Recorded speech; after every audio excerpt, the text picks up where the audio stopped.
Yeah, and the larger question here that you touch on is, are records censored or withheld because of the possibility that they may cause political embarrassment? According to the FOIA Act, that is not a reason for withholding anything, and it's explicitly written into the Act that cannot be considered a reason. But one can always, there are some cases where you suspect that it does play a role. An example I could give is that incident at the height of the Cuban Missile Crisis, this U-2 penetrating, the Air Force losing a U-2 over the Soviet Union. The Air Force, 45 years later, or even more than 45 years later, has not released a single piece of information about that incident.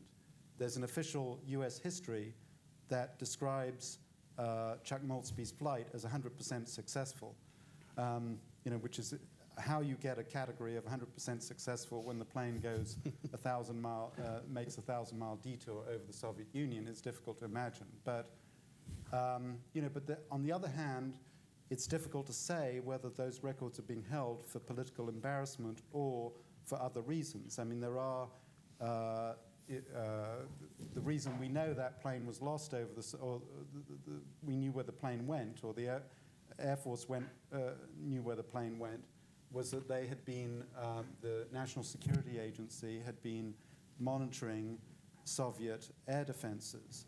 And I suspect that is the reason why many of these records have been withheld. It's an embarrassing episode, but there are also national security implications. So which is the decision? We don't know, actually, at the moment.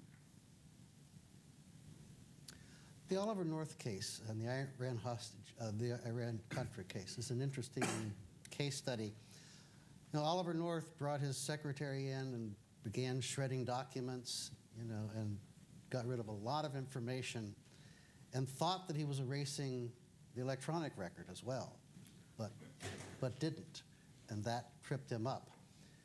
Are we going to have a richer history because we have a lot of electronic records, or a less rich history because the paper that gets kept is left on the hard drive and the hard drives aren't preserved?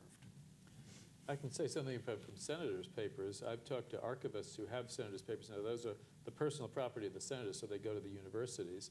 But they note that when emails started coming in, that you got beyond the very formal letters, the correspondence that were often dictated by staff and others, and you got much more personal, quicker, less edited versions. And many of these offices print out their emails, so the amount of material increased. Right now, we're getting senators who are retiring, and their records are on a disk. And so we're hoping that the archives will be able to maintain the systems to play these back in the future. But the probability is, on one hand, that there's going to be richer materials and an abundance of them, but the other problem is going to be getting control over that, given the changes in the technology. I think a fundamental problem is going to be simply the mass of records. So each presidential administration seems to double per year the number of documents that go into the presidential library. I don't know what the number was when the Clinton Library was built, but it was 80 million documents, and then the new Bush Library is going to have 140 million documents or something like this. So that the idea that one can write, that a single person can research and write a history of some aspect of this administration may well be lost. And I simply don't know what researchers are going to do with all of that material. Historical research is by its nature selective. But when, for example, with the Nixon library and the Nixon tapes, I'm trying to remember how many thousands of hours of conversations are on tape. Well, one person, if it's a couple thousand hours, we're talking, you spend a whole year doing nothing but listening to those tapes. And maybe there are people who are going to do it, but then they give up doing a lot of other stuff as well. So I'm not sure what the answer to that is.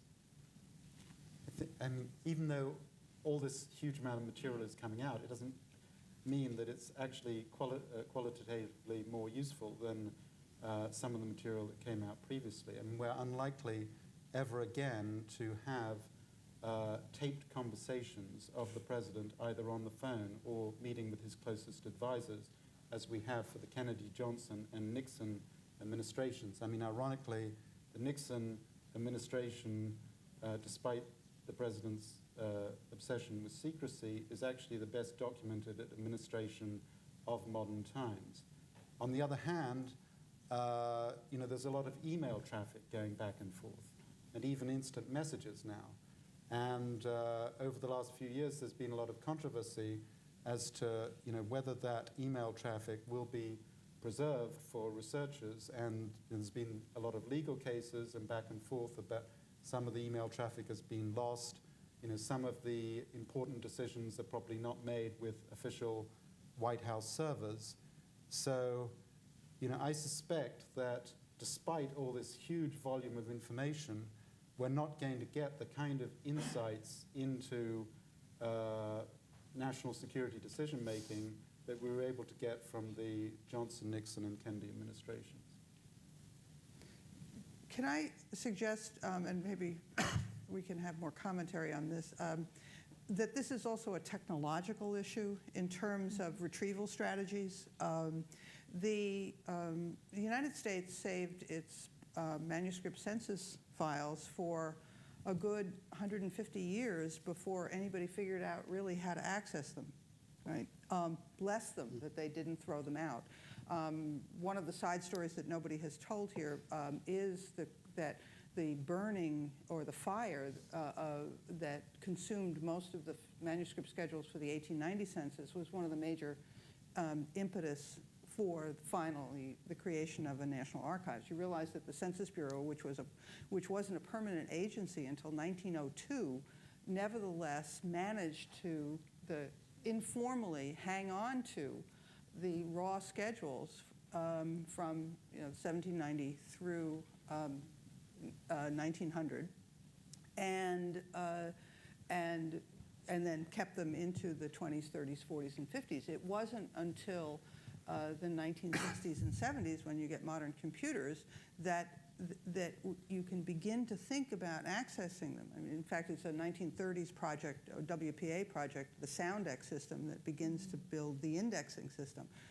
So my Panglossian view is that this is a new technological issue. In other words, how do we manage the digital record is the world of the future. And it may be that it's beyond us now, but I am hoping that the archives 40 or 50 years from now will be able to access those and will hang on to the stuff now in the hope that at some point we'll be able to use it.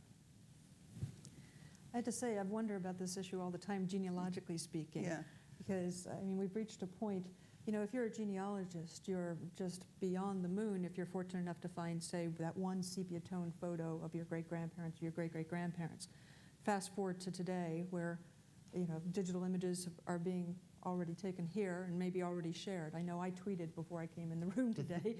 And I wonder, I almost feel sorry for our descendants. I think we're going to, where we've hit that TMI point. I mean, if somebody wants to one of my descendants wants to try to research me 100 years from now, not only do they have my books and the articles I've written, that kind of thing, but are they going to want to page through my Facebook page and read through all my tweets on Twitter and all that kind of stuff? I mean, how much is too much? And I think it is going to be a little bit overwhelming. It will be much more compact. That's good.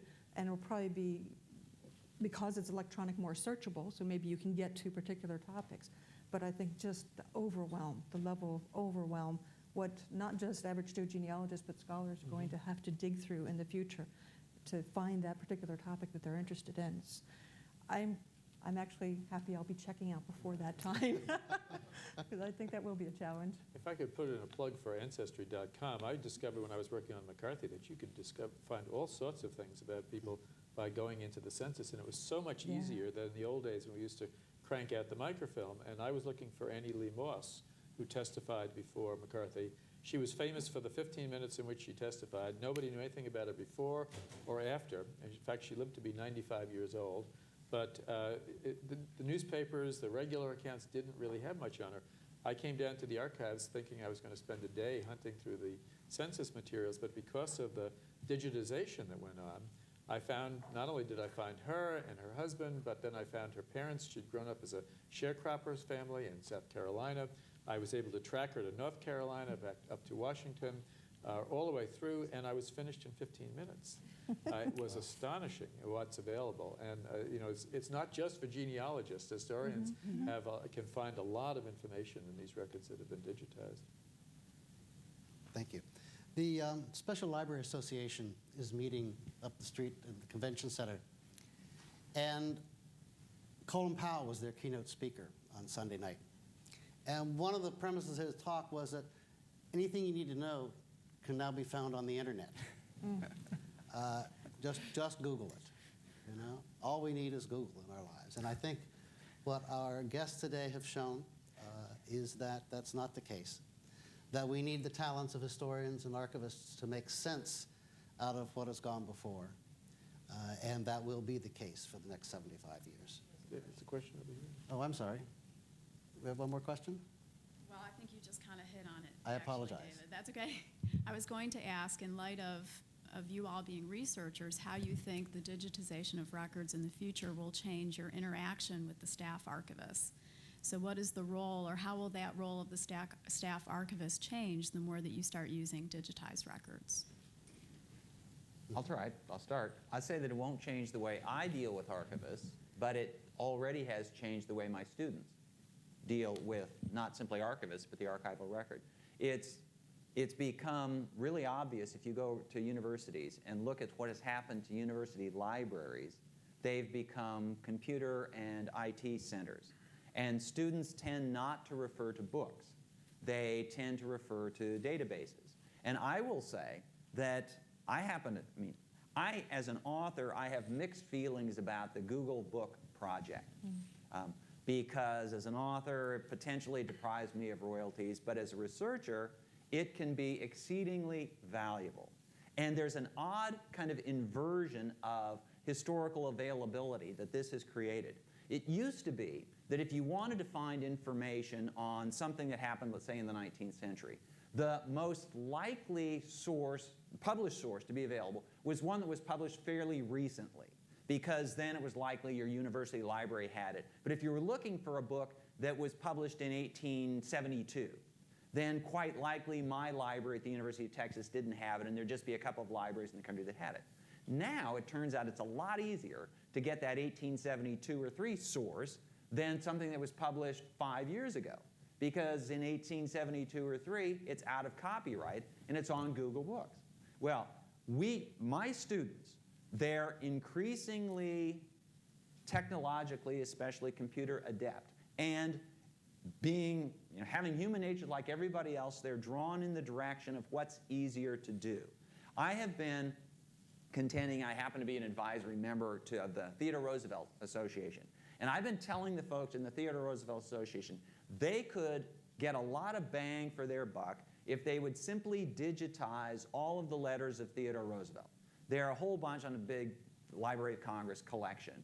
But if they could digitize them, then there would be a huge resurgence, explosion of interest in Theodore Roosevelt, not simply by professional scholars like me, but by people in colleges, junior colleges, high schools around the country. Because once it's online, then the playing field is leveled. I have resources to go around to archives, because I've got a research budget and I can do that.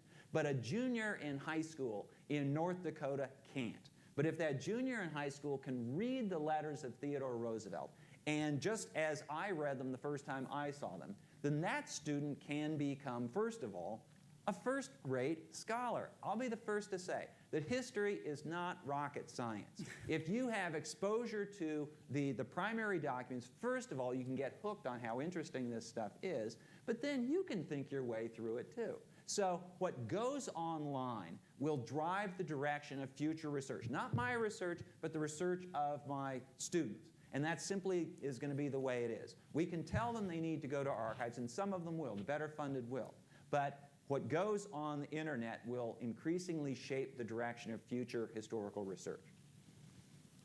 I think what's I mean, the question was about the archivists, and will we still need archivists when everything is digitized? I mean, I actually think we'll actually need archivists more, because the digitization is going to make these records accessible. You won't have to come into the archives to read them all necessarily.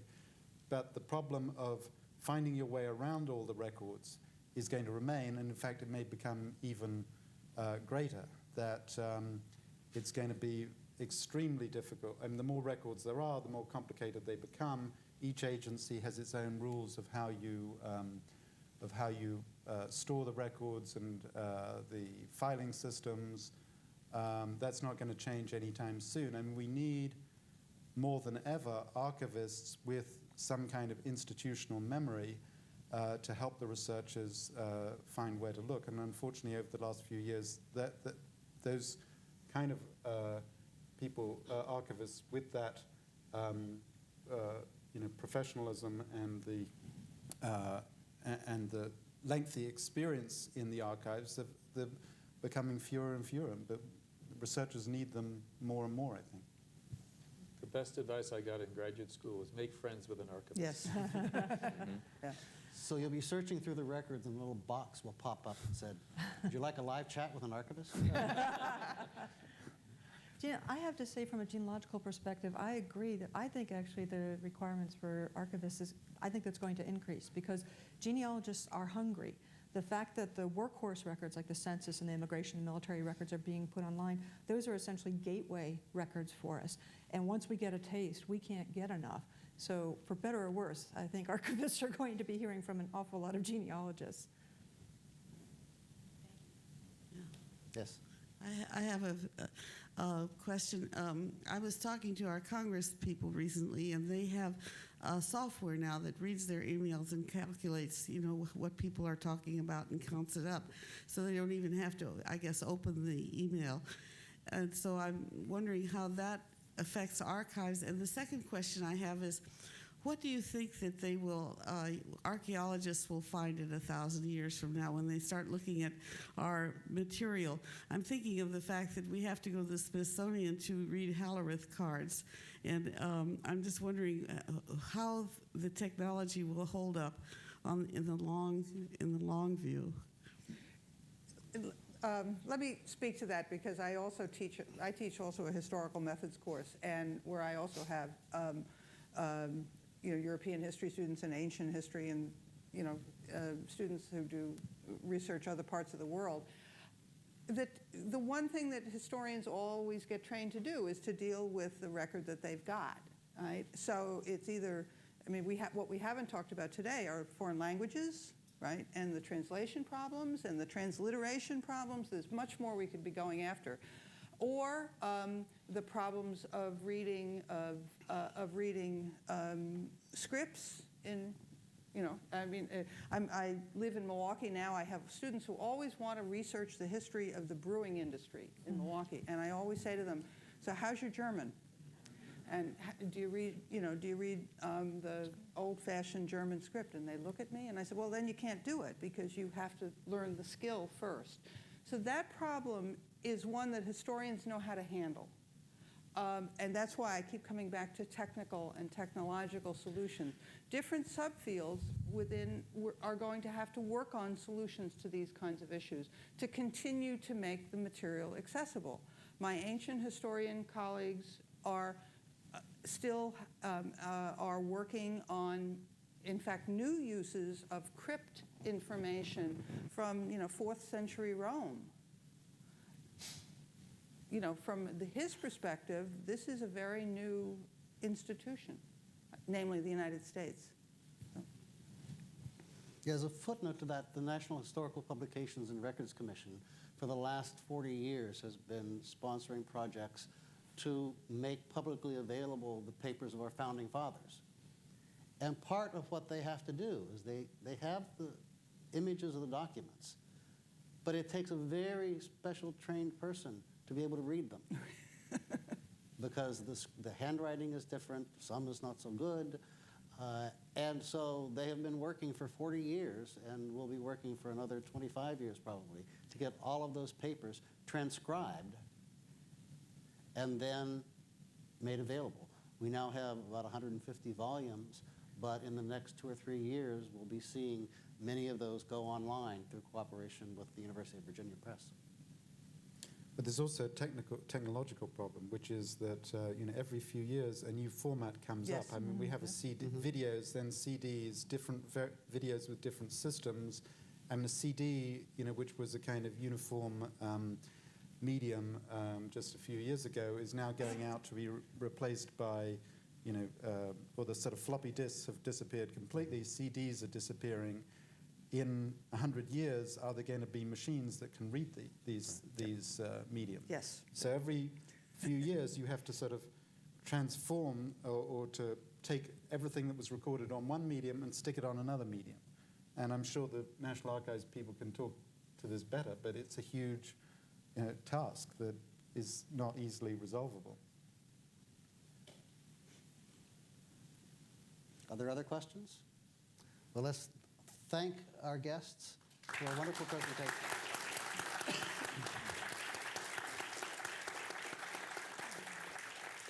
And thank you for joining us this afternoon.